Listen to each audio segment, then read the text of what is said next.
네, 오늘부터 이제 다른 강의를 시작을 합니다. 네, 우리는 지난주까지 창세기 말씀을 봤었어요. 근데 이제 창세기는 어떻게 끝났죠?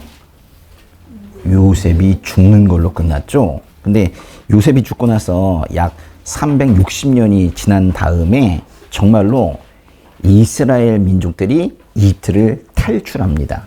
근데 이집트 탈출, 그걸 뭐라고 그래요? 출애굽 또는 뭐 출이집트 뭐 그렇게 말하는데,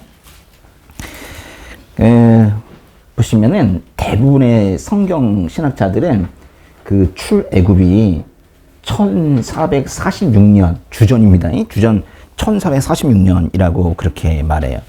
이스라엘 역사가 뭐 이렇게 되는 거예요. 제가 만든 연표예요. 잘 보이시나 모르겠는데, 출애굽한 이스라엘 민족들이 40년간 광야 생활을 해요. 그리고 나서 뭐 7년 동안 가나안 정복 전쟁을 하고, 그리고 이제 땅 분배를 하는데 요게 한 30년 정도 돼요. 그러니까 요게 40년, 요게 30년 이렇게 되는 거죠. 그 뒤에 쭉 이어지는 게 뭐냐면은, 그 다음에 성경에서는 얼마 안 되는데 실제로는 300년 정도 되는 아주 긴 시간 동안 사사시대라는 걸로 들어가요. 사사시대. 주전 1375년부터 주전 1050년경까지. 야, 아주 길죠. 사사들, 어떤 사사들 있나요? 온니엘 있었죠, 온니엘. 생각나는 것도 있어요? 드보라, 기드온, 삼손, 에훗, 뭐 이런 사람들이 있었죠. 그런데 이제 그 중에 이제 마지막 사사. 그러니까 우리가 사사로 부르지 않을 정도의 큰 일을 하는 사람인데, 그 마지막에 나오는 사람이 사무엘이거든요. 그 사무엘이 사울이라는 사람에게 기름을 부어요. 그래서 드디어 왕이라는 게 생기게 됩니다. 그래서 이스라엘의 공식적인 첫 번째 왕이 바로 사울이거든요. 사울이 몇 년 동안 왕이었게요? 40년. 어떻게 알았어요? 40년 동안 왕이었어요. 좀 무섭네요. 40년.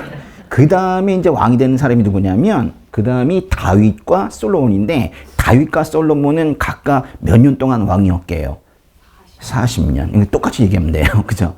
각각 사울, 다윗, 솔로몬이 약 40년 동안 왕이었습니다. 근데 솔로몬이 죽고 나서 솔로몬 사후에 이스라엘이 둘로 갈라져요. 그걸 이제 우리가 분열왕국 시대라고 부르거든요. 분열왕국 시대에 남쪽에는 남유다, 그리고 북쪽에는 북이스라엘 이렇게 돼요. 근데 남유다, 북이스라엘 중에 북이스라엘이 먼저 망했네요. 그죠? 북이스라엘은 한 200년 정도 갔어요. 가다가 요 마지막에 아시리아, 뭐 어떤 번역에서는 아수르라고 하는데, 아시리아 또는 아수르에 의해서 공격을 받아가지고 결국 멸망을 해요. 그리고 나서 남유다는 340년 정도 지속이 되다가 나중에 바벨론에 의해서 망하거든요. 그러니까 다른 말로 하면 남유다가 북이스라엘보다는 한 140년 정도 더 오래 간 거예요. 그리고 뭐 결국 망했죠. 그러다가 이제 바벨론에 의해서 남유다가 멸망하고, 거기 남유다 사람들이 바벨론의 포로로 잡혀갔다가 돌아와서 그 이후에 포로기 이후의 삶이 좀 그려지고 나서 구약 성경이 끝나요. 뭐 이스라엘의 역사가 이렇게 되는 겁니다. 지도 하나 볼게요. 아시리아 제국의 지도인데, 글씨가 작아도 작게 할 수밖에 없는 상황이에요. 왜냐면 워낙에 아시리아 제국 자체가 커서. 이 전체가 다 아시리아 제국이거든요. 이 보시면은 여기 이제 지중해가 있고, 지금 우리가 공부하고 있는 이스라엘은 여기 있어요, 여기. 그리고 이 큰 게 다 아시리아 제국이거든요. 아시리아 제국은 처음에 여기 좀 진하게 되는 거 있죠. 요만큼이 아시리아 제국이었는데 나중에 이렇게 커진 거예요. 여러분, 여기 페르시안 걸프 뭐 이렇게 돼 있는데, 여기에 이렇게 흘러가는 강이 있어요. 이렇게 흘러가는 강. 이게 이제 티그리스 강이고, 약간 아래 이렇게 흘러가는 강이 유프라테스 강이거든요. 티그리스강, 유프라테스강. 세계 3시간에 배웠죠? 뭐 메소포타미아 문명 뭐 이래가지고 배웠잖아요. 그죠? 그 티그리스강과 유프라테스강 그 강을 끼고 이제 발응한 그런 제국이 바로 아시리아 제국입니다. 아시리아 제국. 아시리아 제국의 그 수도는 요 가운데 있는 여기 가운데 있거든요. 이게 어디냐면 니느웨라는 곳이에요. 아시리아 제국의 수도는 니느웨입니다. 아시리아 제국의 수도가 어디예요? 니느웨 얘기가 나오는 게 그 요나서 있죠, 요나서. 니느웨 회개를 촉구하는 뭐 그런 얘기가 요나서에 나오잖아요. 그게 바로 요나가 여기까지 갔다는 거예요. 저쪽으로 다시스로 도망가려고 하다가 잡혀가지고 다시 이쪽으로 와서 회개를 촉구했었죠. 그런데요, 지금으로 치면은 지금 여기 좀 진한데, 그 아시리아 제국의 중심지였던 여기 있는 나라가 지금 어디예요? 이란은 이쪽에 있어요. 이란은 여기 그 티그리스 강부터 요만큼 이란이에요. 이란과 아시리아 제국이 조금 겹치는 게 있어요. 근데 이란은 훨씬 더 큽니다. 이만큼. 예. 이란. 오늘 아침에 보니까 뭐 속보로 뭐 하메네이 죽었다고 하는데, 하메네이가 죽었다는 이란이 이쪽에 있어요. 이란이. 그 이란은 그 거슬러 올라가면은 그 역사가 고레스라는 사람한테까지 올라가거든요. 바사메데, 그러니까 페르시아 제국의 아주 걸출한 인물이 바로 고레스 왕인데, 역사에서는 그냥 키루스라고 합니다. 키루스. 그래서 키루스에서 이렇게 쭉 타고 온 그런 나라가 바로 이란이에요. 이란. 그 이란의 지금 최고 지도자가 오늘 죽었다고 그러더라고요. 그리고 이쪽에 있는 나라가 뭐냐면 요만큼 있는 나라가 바로 이라크예요. 이라크. 그러니까 아시리아 제국의 다는 아닌데 한쪽은 이라크예요. 그리고 여러분 이쪽에 이렇게 생겨 있는 나라가 있어요. 그러니까 아시리아 제국은 이렇게 생겼는데 이쪽에 있는 나라는 지금 있는 나라는 이라크예요. 근데 이렇게 있는 나라는 뭘까요? 시리아예요. 시리아도 무지하게 커요. 근데 시리아 제국의 그러니까 북동부 그리고 이라크의 어떤 북부 뭐 그쪽이 바로 아시리아 제국의 중심지였어요. 근데 이제 번성을 해가지고 나중에 쭉 내려갔을 때 나중에 여기까지 차지한 거예요. 여기 어디냐면 이집트이거든요. 이렇게 쭉 흘러가는 강이 나일강이고 여기까지 번성을 했던 거예요. 근데 여기 보시나 모르겠는데 요렇게 있을 때 여기 이제 처음에 아시리아 제국이 어느 정도 모양을 만들고 있을 때 그때가 주전 824년이래요. 주전 9세기래요. 그리고 여기까지 갔던 최고의 전성기를 이루었던 그 시기가 주전 671년이래요.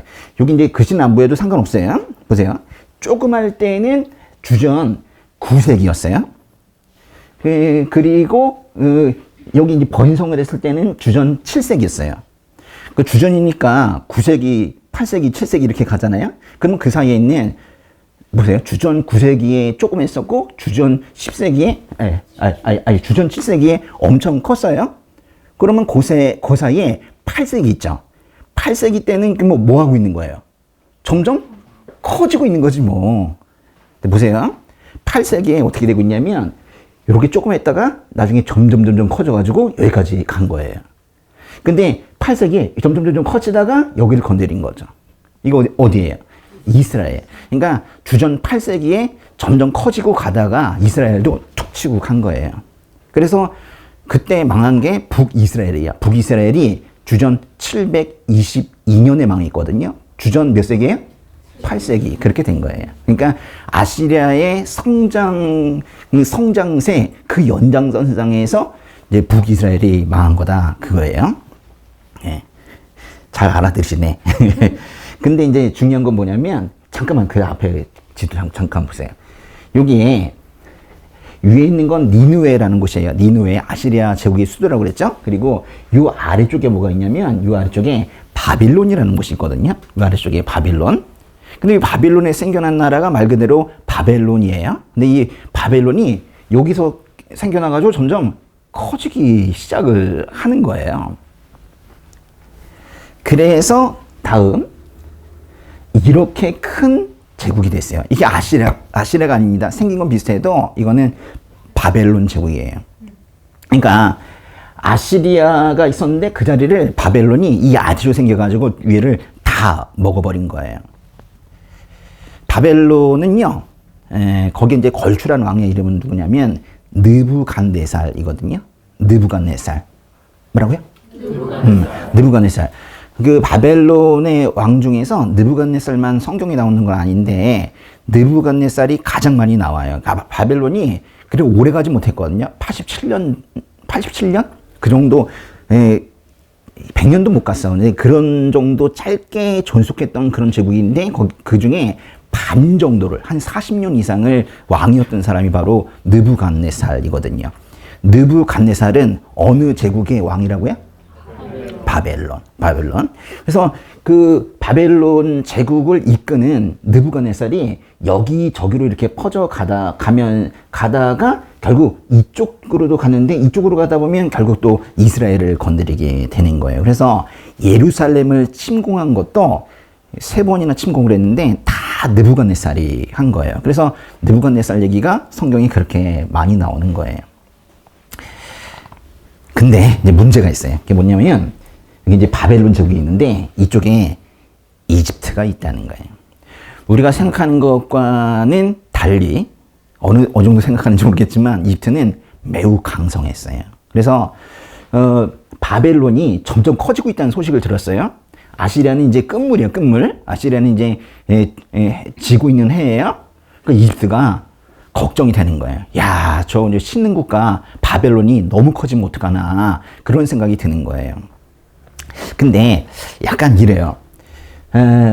바벨론이 커지고 있는 거를 유다는 좀 좋아했어요. 왜 좋아했을까요? 아시리아 때문에 너무 힘들었거든. 아시리아가 자꾸 공격을 하니까 너무 힘든 거예요. 그래가지고 저 좀 망했으면 좋겠다 뭐 그런 생각을 하고 있었어요. 근데 이집트의 경우에는 이집트는 이 전체를 자기가 큰 영향력을 미치고 싶었기 때문에 오히려 바벨론이 커지는 거를 별로 좋아하지 않았어요. 그래가지고 끝물이었던 아시리아를 도와주기도 합니다. 제가 만든 연표를 잠깐만 볼게요. 연표를 보시면은 여기 이제 아시리아와 바벨론이 600년대 주전 600년 그 근처에서 지금 싸우고 있죠. 그래서 아시리아와 바벨론이 티격태격 싸우고 있습니다. 서로 이제 거기 차지하려고 끝물 아시리아와 신흥 국가 뉴페이스 바벨론이 지금 싸우고 있는 거예요. 근데 이집트가 누굴 도와줘요? 아시리아를 도와줘요. 끝물아 살아나라. 바벨론 더 커지면 안 된다. 이래가지고 그렇게 하고 있는 거예요. 근데 이제 문제가 뭐냐면은 그 아시리아와 바벨론이 티격태격하고 싸우고 있을 때 그때 유다의 왕은 이 사람이에요. 여기 보이시나 모르겠다. 요시야라는 사람이에요. 아시리아와 바벨론이 싸우고 있을 때 유다의 왕이 누구예요? 요시야 왕이에요. 요시야 왕은 종교 개혁을 했던, 그래서 남유다의 마지막 불꽃, 마지막 희망, 뭐 이렇게 말할 수 있는 사람이에요. 그러니까 이 사람이 정말 잘했어요. 근데 이게 넷이 다 나왔어요. 이집트, 아시리아와 바벨론, 그리고 요시야까지 나왔는데 당시에 이집트의 왕은 파라오죠. 파라오인데 이름이 느고예요. 느고. 그래서 우리 보통 이제 성경에서는 파라오를 바로라고 하잖아요. 그래서 바로 느고가 있고, 그리고 아시리아가 있고, 바벨론이 있고, 그리고 요시야가 있는 거예요. 근데 문제가 뭐냐면은 이집트가 아시리아를 도우러 가고 있잖아요. 그거를 요시야가 꼴배기 싫은 거예요. 아니, 아시리아가 망하게 두면 좋은데 그거를 이집트가 도우러 가니까 기분이 안 좋은 거예요. 성경에서는 그거를 명확하게 말하진 않아요. 중간에 사실은 이집트 군대가 아시리아를 도우러 이렇게 쭉 가고 있을 때 그때 이집트의 바로 느고가 그렇게 말하거든요. 그 열왕기에도 역대기에도 그렇게 나와요. 야, 너 치러 가는 거 아니야. 나는 저 위에 지금 아시리아 도우러 가는 거야. 바벨론 치러 가는 거야. 뭐 그렇게 이제 말하고 있는데 당시에 요시야 왕이 안 된다. 못 가. 이러면서 막았어요. 그리고 나서 거기서 전투가 생겨요. 그게 어디 있냐면 갈릴리 호수 있죠. 갈릴리 호수에 가까운데 무기또라는 곳이 있거든요. 무기또에서 아래에서 올라가고 있는 이집트와 그거를 막고 있는 요시아가 대판 싸워요. 말 그대로 무기또 전투입니다. 무기또 전투. 무기또 전투에서 누가 이겨요? 이집트가 이겨요. 당연히 이깁니다. 왜냐면은 이집트의 군대는 수적으로 엄청났어요. 그래서 요시아가 종교개혁하고 잘했는데 이때는 판단 미스한 거예요. 외교 정책 뭐 이런 거 갖다가 뭔가 판단 착오를 일으킨 거예요. 그래가지고 이집트를 이제 막으려고 하다가 오히려 자기가 전사합니다. 활에 맞고 쓰러지고 가서 금방 죽거든요. 그래요. 이런 거예요. 근데 요시아가 죽고 나서 이제 드디어 남유다가 마지막 불꽃이 꺼지고 나서 그냥 몰락몰락 마지막 길을 걸어가게 됩니다. 그래서 요시아 이후에 흐지부지 되다가 남유다가 결국 멸망하고 말거든요. 바로 느고는 그 이집트의 왕 바로 파라오 느고는 잠깐 왕이었던 요시아의 아들이 있어요. 요시아가 죽었으니까 다음 아들이 왕이 됐겠죠. 그때 이제 왕이 되었던 사람이 누구냐면 여호아하스라는 사람이거든요. 누구라고? 여호아하스. 그러니까 여호아하스라는 사람이 첫째는 아닌데, 근데 형보다 뭐 더 낫나 봐. 그래가지고 여호아하스가 왕이 되었어요. 그래가지고 이제 왕이 되어가지고 있는데 이집트의 파라오가 그 여호아하스를 잡아갔어요.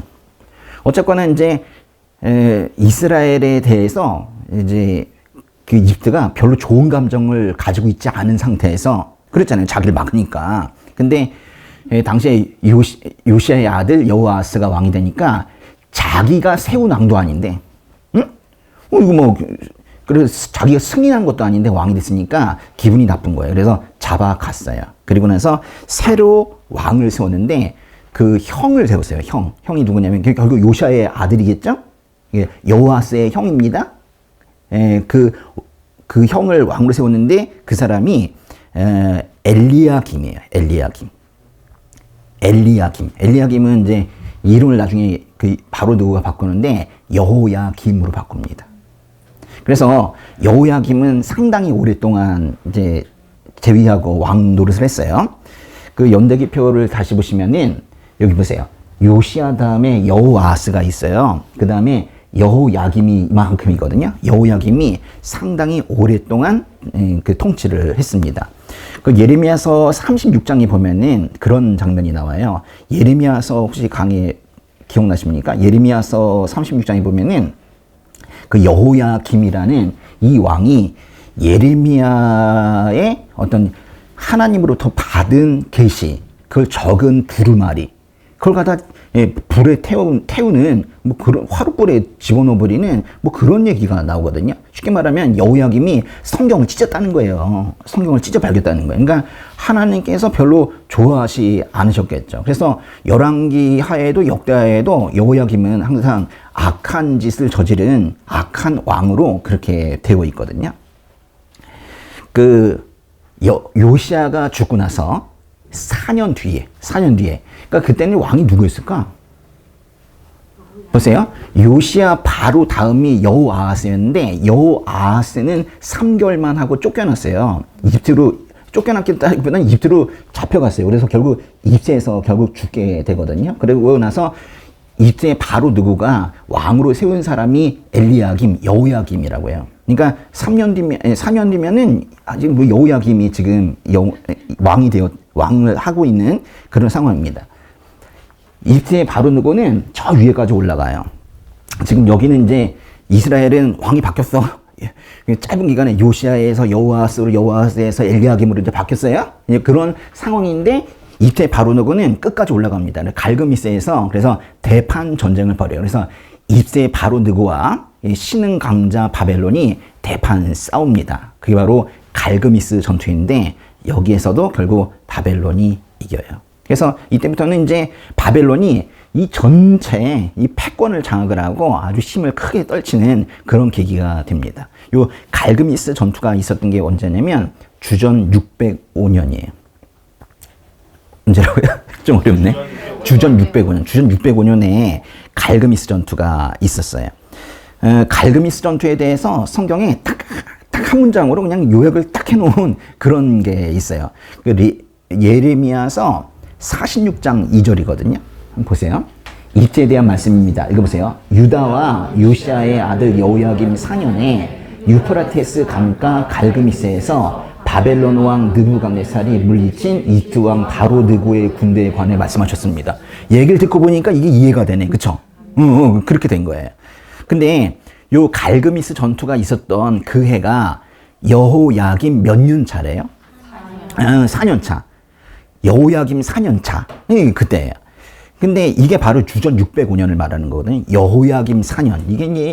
이게 그 예레미야에서 엄청나게 많이 나오는 말이에요. 여호야김 4년 차에. 툭 하면 여호야김 4년 차래. 그 해에 무지하게 많은 일이 있었나 봐요. 예, 여호야김 4년. 이게 바로 605년인데 갈기미스 전투에서 승리한 느부갓네살이 이제 남하하기 시작해요. 남쪽으로 내려와서 이제 유다 여기도 위협을 하기 시작을 합니다.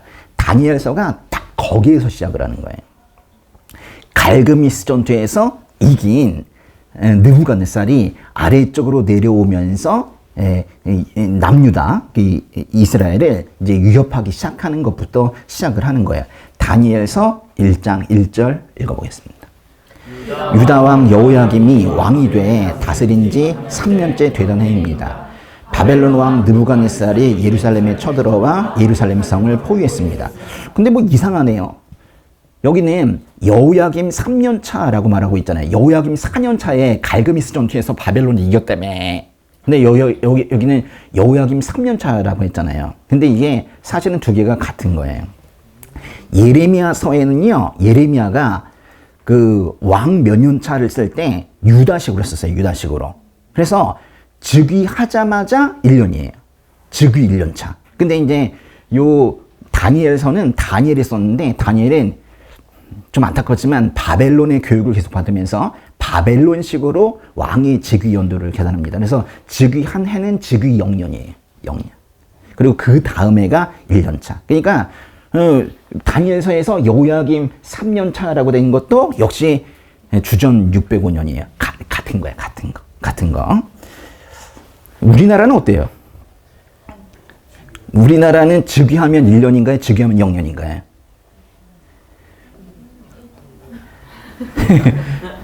여기 얘기할 게 아니네요. 우리나라를 모르네. 그죠? 뭐 세종 4년 이게 뭐 언제예요, 그러면? 우리나라는 약간 이게 섞여 있어가지고 하반기에 즉위하면은 보통 이제 즉위 0년 이렇게 하기도 합니다. 그리고 이제 상반기에 즉위하면 즉위 1년 뭐 이렇게 얘기하기도 하고 그래요. 근데 그것도 딱 정해져 있지는 않은데 거의 대부분이 그래요. 그래서 이게 좀 약간 섞여 있는 그런 상황입니다. 네. 갈그미스 전투에서 승리한 느부갓네살이 이제 세력을 떨치면서 내려와서 유다도 이제 자기 영향력 아래 놓았다라는 말을 지금 계속하고 있는 거예요. 이게 이제 그렇다고 해서 이게 유다가 완전히 멸망했다는 건 아니에요. 멸망한 건 아니고 주권을 상실한 거야. 우리도 이제 한일 강제병합이 되기 전에 1905년에 을사조약이 있었잖아요. 외교권이 상실된 그 정도 느낌, 그 정도 상태로 네, 유다가 된 거예요. 다니엘서 1장 2절 읽어보겠습니다. 주께서 유다 왕 여호야김을 느부갓네살 왕에게 포로로 넘겨주셨습니다. 그리고 하나님의 성전에 있던 기구 일부를 느부갓네살 왕의 손에 넘겨주셨습니다. 그가 이 기구들을 셔넬 땅에 있는 자기들의 신전으로 가지고 와서 그 신전의 보물창고에 두었습니다. 이 첫 문장만 다시 읽어보게요. 주께서 유다 왕 여호야김을 느부갓네살 왕에게 포로로 넘겨주셨습니다. 그랬어요. 주께서 여호야김을 느부갓네살 왕에게 포로로 넘겨주셨다고 했지만은 포로로 끌려갔다는 얘기는 아니에요. 여호야김은 포로로 끌려가지 않았어요. 이제 포로로 넘겨주셨다. 다른 분에서 그냥 포로라는 말을 하면 오해가 될까 싶은지 그냥 넘겨주셨다 그랬는데, 그러니까 유다가 바벨론에 완전히 종속된 나라가 되었다. 뭐 그런 뜻으로 말한 거예요. 근데 이 주어가 좀 특이해요. 느부갓네살 왕이 유다를 잡았다 이러지 않고 또 뭐 여호야김이 또 느부갓네살 왕의 종속이 되었다 이렇게 표현하지 않고 시작하는 말이 뭐예요? 주께서 이렇게 시작했잖아요. 갑자기 그러니까 두 나라의 관계를 얘기하는데 그거를 주님께서 우리 주께서 다 좌지우지하고 계신다는 거예요. 성경은 역사의 주권이 하나님께 있다고 말하고 있는 거예요. 하나님의 주권이 있다는 거예요. 여러분, 다니엘서의 주제가 그거예요. 다니엘서의 주제는 하나님의 주권이에요. 하나님의 주권. 다니엘서의 주제가 뭐예요? 그거를 생각을 하고 보시는 게 좋아요. 하나님의 주권. 모든 것을 하나님께서 하신다. 특별히 이런 전쟁, 역사, 나라와 나라의 충돌 이런 것들도 다 하나님께서 주관하신다라는 얘기를 지금 하고 있는 거예요. 또 그 다음 문장 보니까 느부갓네살은 하나님의 성전에 있던 기구 일부를 바벨론 신전으로 가져갔다고 그랬어요. 와, 하나님의 성전, 이게 교회에 있는 그거를 바벨론 신전으로 가져가서 거기 이방 신전에 그냥 갖다 뒀다는 거예요.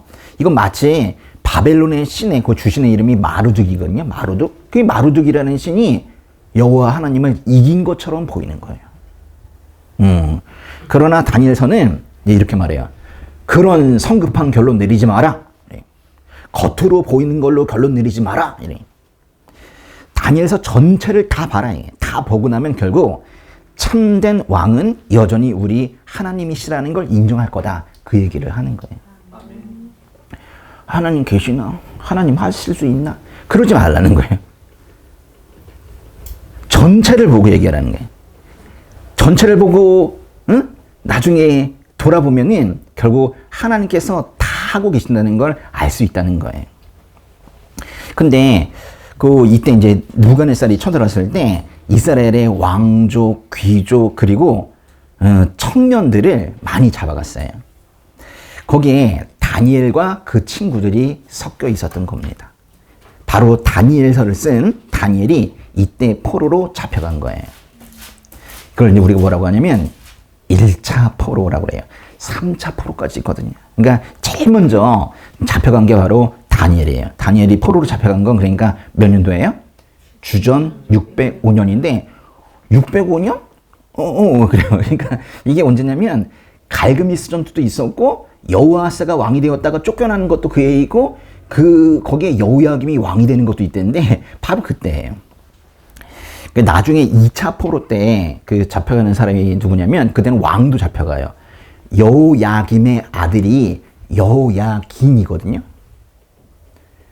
다음 주 안 나오는 건 아니죠? 네. 여호야김의 아들이 여호야긴이에요. 응? 근데 여호야긴이 바벨론으로 잡혀갑니다. 이때는 진짜로 왕이 포로로 잡혀가요. 그리고 당시에 한번 펴보세요. 10,000명 정도가 잡혀가거든요. 이때 이제 규모가 매우 컸어요. 그래서 잡혀갑니다. 그리고 이제 그때 잡혀간 사람이 왕과 함께 잡혀간 사람이 이 사람이에요. 에스겔. 에스겔이 쓴 게 에스겔서죠. 그렇죠? 그래서 다니엘이 먼저 잡혀가고 그 다음에 에스겔이 왕과 함께 잡혀가고 그렇게 된 거예요. 그리고 3차 얘기는 정말로 말하기도 싫을 정도로 3차 때는 사람은 그렇게 이전 규모만큼 많이 잡혀가진 않은 것 같은데 이때 예루살렘이 완전히 멸망하고 성전도 파괴됩니다. 성전이 부서져요. 그래가지고 여기 이제 주전 586년인데 이때 진짜 예루살렘이 망했다. 남유다가 망했다라고 말을 하는 거예요. 중간에 끼어있는 이 에스겔 있죠. 에스겔은 잡혀간 건 기원전 597년인데 바로 사역을 하진 않고 그발 강가에 이렇게 앉아있다가 갑자기 무슨 일에 환상이 나오는 걸 보고 나서 그때 이제 사역을 시작을 하거든요. 잡혀가고 한 5년 정도 있다가 사역을 시작을 합니다. 아무튼 1차 포로 때 잡혀간 건 누구라고요? 다니엘. 근데 다니엘이 혼자 잡혀간 게 아니라 세 친구가 같이 잡혀갔어요. 이제 다니엘서 얘기가 본격적으로 나오기 시작을 하는 거예요. 다니엘서 1장 4절, 5절, 6절, 3절 한번 같이 읽어볼게요. 왕은 바벨론 왕궁에서 왕을 위해 일할 이스라엘 젊은이들을 데려오겠습니다. 데려온 그들은 몸이 건강하고 잘생겼습니다. 게다가 똑똑해 모든 일에 지혜롭고 지식이 있으며 이해가 빨랐습니다. 그들은 바벨론의 말과 학문을 배웠습니다. 왕은 그들에게 왕이 먹는 귀한 음식과 왕이 마시는 포도주에서 날마다 먹을 것을 주면서 3년 동안 교육시켰습니다. 교육을 다 마친 후에는 바벨론 왕을 위해 일하게 했습니다. 그 젊은이들 가운데 다니엘, 하나냐, 미사엘, 아사랴가 있었는데 모두 유다 자손이었습니다. 이제 벌써 잡혀간 거예요. 다니엘이 잡혀갔고 세 친구가 같이 잡혀갔는데 다니엘의 세 친구의 이름이 뭐래요? 하냐냐, 미사엘, 아사랴. 하나냐, 둘이냐, 하나냐. 미사엘 아니고 미사엘, 그죠? 아사랴, 그죠? 잡혀갈 때 이 사람들의 나이는 한 15살 정도 됐어요. 10대. 진짜 어려서. 근데 이제 그렇다고 해서 완전히 코질질이 애라는 뜻은 아니고 당시에 귀족으로서 그래서 예루살렘에서 뭔가 교육을 받고 있었던 거예요. 공직 교육이죠. 조만간 이제 유다의 어떤 공무원이 될 그럴 공직에 있을 그럴 사람으로 서서 이제 배움을 해가고 있는데 갑자기 나라가 망한 거예요. 그래서 10대 때 나라가 망한 거예요. 여러분 10대 때 나라가 망한 그 경험을 이들이 가지고 있는 거예요. 그리고 이제 다니엘이 고레스 때까지 고레스 때까지 이제 거기 있었다고 했거든요. 그게 뭐냐면 바벨론이 다 끝나고 나중에 페르시아 제국이 생길 때까지 거기 있었다는 거예요. 그래서 다른 나라에 잡혀가가지고 다른 나라의 바벨론 제국이 흥망성쇠를 거치면서 망하고 다른 제국이 서는 것까지 다른 나라에서 봤다고. 그러고 나서 나이가 80이 된 거예요. 70년 정도 사역을 했거든요. 그러니까 10대 때 가가지고 80대까지 계속해서 거기서 이제 사역을 했던 그런 사람이 바로 다니엘입니다. 10대 때 갑자기 찾아온 망국의 소식, 나라가 망했대. 그 10대가 뭘 알겠어요? 뭐야? 나라가 망했대, 뭐야? 뭐 그렇겠죠. 그러고 나서 갑자기 포로가 된 거예요. 1600km 떨어진 먼 동쪽으로 가게 된 겁니다. 바벨론. 가보니까 말이 달라요. 문화가 달라요. 뭐 온통 분위기가 달라요. 뭐 이런 데가 다 있나 싶은 거예요. 바벨론에 가면은 이렇게 파란 게 많거든요. 파란 벽돌로 뭘 잔뜩 만들어놨어. 근데 상당히 좀 잘 살기는 해요. 바벨론이. 근데 전혀 처음 보는 분위기, 처음 보는 컬러들, 뭐 이런 것들만 있는 거예요. 그리고 우상신이 엄청 많은 거예요. 오로지 다니엘과 그 친구들은 여호와 하나님 한 분만 보고 바라보고 있었는데 가보니까 뭐 마르둑이라는 신만이 아니라 그 말고도 많은 신들이 있는 거예요. 달신, 해신이면서 많이 있는 거예요. 느부갓네살이라는 그 사람은요, 어떤 나라를 이렇게 정복을 해요. 그리고 그 나라에 그 엘리트들 있죠. 그 사람들을 자기 나라로 데리고 가. 그래서 교육을 시켜. 그래가지고 자기를 위해서 일하게 해요. 이제 그런 정책을 계속 두고 있었거든요. 그래서 그 말씀에도 보면 느부갓네살이 왕을 위해 일할 이스라엘 젊은이들을 데려오라고 했거든요. 거기에 이제 다니엘과 그 친구들이 있었던 거예요. 이미 유다에서도 공직 훈련을 이미 받고 있었고, 더군다나 귀족이었고 똑똑했대요. 그러니까 얼마나 써먹기 좋겠어요. 그래가지고 이제 불러드린 거예요. 바벨론에서의 소위 느부갓네살 공직자 훈련 과정. 응? 이건 3년 과정이에요. 그래가지고 3년 동안 이제 여러 가지 이제 공직에 관련된 것들을 가르쳐 주는데, 이 다니엘 등은 그것만 배우는 게 아니라 바벨론의 언어와 문화 이런 것도 그 기간 동안에 다 배우게 됐던 거예요. 그리고 이제 심각한 거. 창씨 계명을 하듯 이름을 바꿔야 됐습니다. 그래서 다니엘서 1장 7절인데요. 보세요. 넷이 우두머리는 그들에게 새 이름을 지어 주었습니다. 다니엘은 벨드사살이라고 불렀고, 하나냐는 사드라, 미사엘은 메삭, 아사랴는 아벳느고라고 불렀습니다. 넷의 우두머리가 다니엘과 그 친구들에게 바벨론식 이름을 지어줬다고 했는데, 넷의 우두머리가 직접 한 게 아니라 사실은 느부갓네살의 뜻이었겠죠. 느부갓네살이 그렇게 하라고 했으니까 했겠죠. 바벨론식 이름이 주어졌을 때, 그러니까 다니엘아 이렇게 부르지 않고 벨드사살아 이렇게 부를 때, 그 다니엘의 마음이 어땠을까요? 이름이 완전히 가가지고 이름이 바뀐 거예요. 사실은요, 여기 보시면은 다니엘의 이름에는 다니엘, 엘이 들어가 있죠. 엘이 뭐예요? 하나님이에요. 다니엘, 엘. 그러니까 자기 이름에 하나님이 들어가 있어요. 그게 뭔 뜻이냐면 하나님은 나의 심판자이십니다. 뭐 이렇게 고백하는 거거든요. 그게 다니엘 이렇게 고백하고 있는데, 근데 그 이름이 이렇게 바뀐 거예요. 벨드사살. 벨드사살에 벨이 있죠, 벨? 벨이 뭐냐면 그 바벨론의 주신이인 마르둑을 말하는 거예요. 여태까지는 엘을 위해서 살아왔는데 이제부터는 벨을 위해서 살아가야 되는 존재가 된 거예요.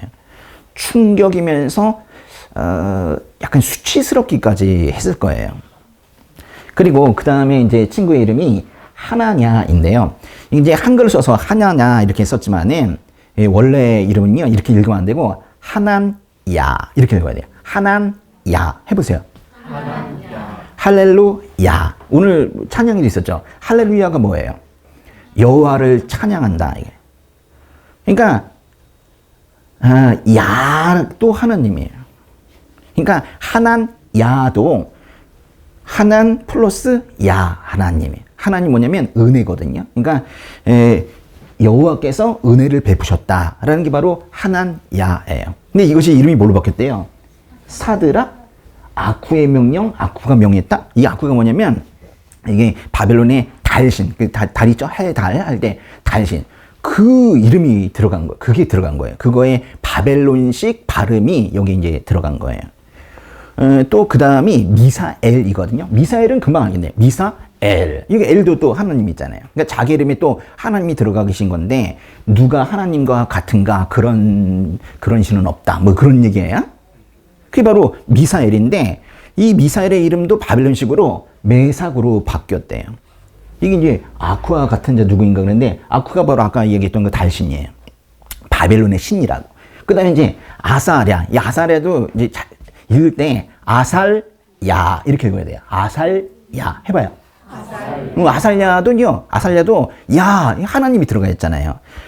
아살야 이게 뭐냐면 여호와께서 하나님께서 도우셨다 그런 뜻이거든요.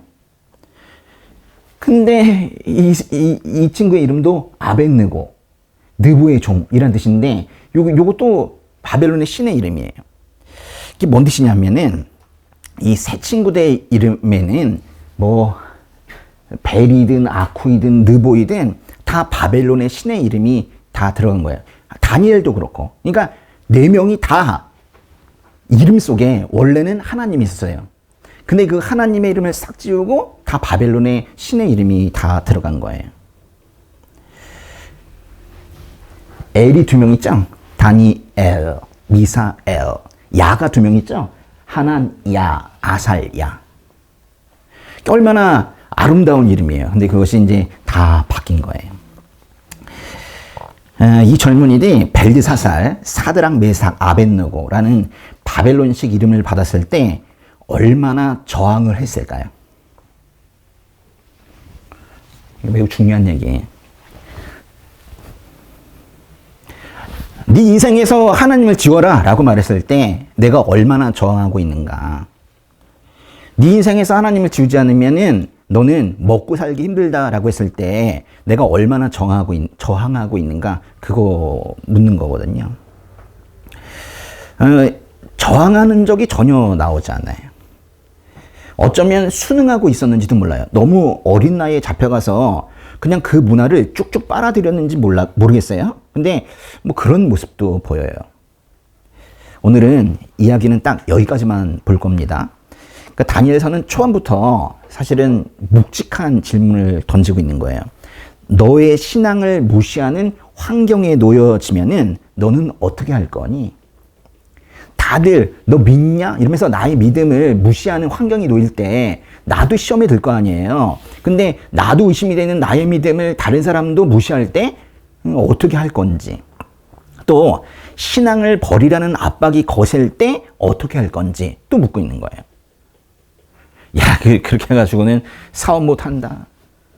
바꿔. 뭐 이렇게 얘기할 때 어떻게 할 건지 묻고 있는 거예요.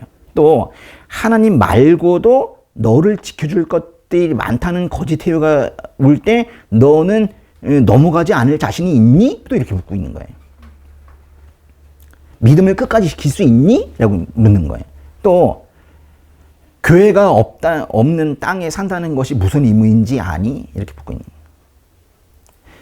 이런 것들을 이제 화두를 던지면서 다니엘서가 시작이 되는 거예요. 우리가 오늘은 그것에 대한 어떠한 답도 지금 구하지 않고 있지만은 앞으로 이제 다니엘서 강해를 들으면서 다니엘서를 계속 읽으면서 이런 것들에 대한 답을 내기도 하고 스스로 점검도 해보기도 하고 그래야 되는 거예요. 하나님 믿지 않는 그 다른 문화 속에서 아슬아슬하게 신앙을 지켜가고 있는 다니엘과 그 친구들의 모습이 앞으로 계속해서 나올 거거든요. 여러분, 교회 안에만 있으면은 신앙적인 충돌이 별로 없어요. 근데 다니엘과 그 친구들처럼 저 먼 이방 땅에서 우상에게 둘러싸여 있을 때 어떻게 신앙을 지킬 수 있는지는 그거는 미지수예요. 돼봐야 알아. 우린 장담하기가 힘들어요. 그때 이제 알겠죠. 내가 진짜 믿음을 가지고 있는지 이게 금방 무너지는 가짜 믿음인지 알 수 있겠죠. 그런 것들도 이제 우리에게 큰 과제이고 우리에게 스스로 이제 말씀이 던지는 질문이기도 하고 그런 거예요. 그 다니엘서는요, 애들 있는 주일학교 이런 데에서 많이 나와요. 그림으로도 많이 나오고 하면서 다니엘을 무지하게 멋지다고. 응? 그 친구들도 풀무불에서 빠져나오는 거. 하나님께서 다치지 않게 한 거. 그리고 다니엘도 사자굴에서 뛰어나오는 거. 이런 것들을 갖다가 그림으로도 만들고 하면서 멋진 모습만 보여주고 있는데 사실은 다니엘서는 그런 얘기는 아니거든요. 다니엘이 무조건 이겼다, 잘했다, 그 얘기를 하려는 게 아니에요. 그런 적도 있어. 근데 그때 눈물을 흘려요. 그리고 그 사이에서 은근히 타협과 순응을 하는 모습도 보여요. 그리고 또한 거부하고 저항하는 그런 모습도 보여요. 그걸 우리가 봐야 되는 거예요. 무조건 잘했다, 믿음의 선조 대단합니다, 이걸 보라고 하는 게 아니에요. 우리도 같이 아슬아슬하게 그 부분을 내가 이런 상황이 있을 때 나는 어떻게 할 것인가를 생각하라고 이걸 읽게 하시는 거예요. 정말 미묘한 그런 관계들이 있거든요. 잘 봐야지만 보이는 거예요. 그거는 이제 우리가 볼 거예요. 그게 지금 이 시기에, 지금 이때 하나님께서 여러분에게 지금 다니엘서를 읽게 하시는 이유라고 저는 생각합니다. 앞으로 다니엘서 보면서 그냥 읽지 마시고 생각을 좀 많이 했으면 좋겠어요. 그리고 이제 자기 점검을 하는 그런 시기가 좀 됐으면 좋겠습니다. 그리고 하나님께서 참된 깨달음 주시라고 이 다니엘서 강해를 위해서도 기도 많이 해줬으면 좋겠습니다. 창세기에 이어서 이제 다니엘서 시작하는데 이제 다니엘서를 통해서도 은혜 많이 받으시기를 주님의 이름으로 축복합니다. 기도하겠습니다. 우리 다니엘서 강해가 하나님의 뜻이 하나님께서 이 온리지 교회에 하고 싶으신 말씀이 제대로 선포되는 그런 시간이 되기를 원합니다. 하나님 우리에게 말씀하여 주시옵소서. 또 이 다니엘서 강의를 통해서 그 말씀들이 성경에만 머무르는 것이 아니라 그것이 우리 성도님들의 삶에 다 적용이 될 수 있도록 실질적인 그런 말씀 될 수 있도록 주님 깨달음 있게 하시고 이들에게 적용시킬 수 있도록 지혜 주시기 원합니다. 말씀 읽으면서 또한 한 단계 성숙한 그런 믿음 가진 그런 우리 성도님들 될 수 있도록 이끌어 주시옵소서. 그리하여 다니엘서 강의가 다 끝날 즈음에 무엇보다도 흔들리고 있는 자기 믿음을 공고히 한 그 과정에 주님께서 함께 하셨다는 것을 감사하게 하시고 말씀 속에서 하나님의 주권을 인정하는 내 인생의 진짜 참다운 주인은 주님 한 분밖에 안 계시구나 라고 고백하는 그런 시간이 되기도 원합니다. 주님 이들을 이끌어 주시옵소서. 이제는 우리 주 예수 그리스도의 은혜와 하나님의 크신 사랑과 성령이 교통하고 위로하심이 내 인생의 주인이 하나님이심을 인정하며 하나님께서 나의 인생을 지금보다 더욱더 적극적으로 개입하여 이끌어 주시기를 원하는 우리 은혜교회의 모든 형제 자매들 머리 위에 이제부터 영원까지 함께 하시기를 축원하옵나이다.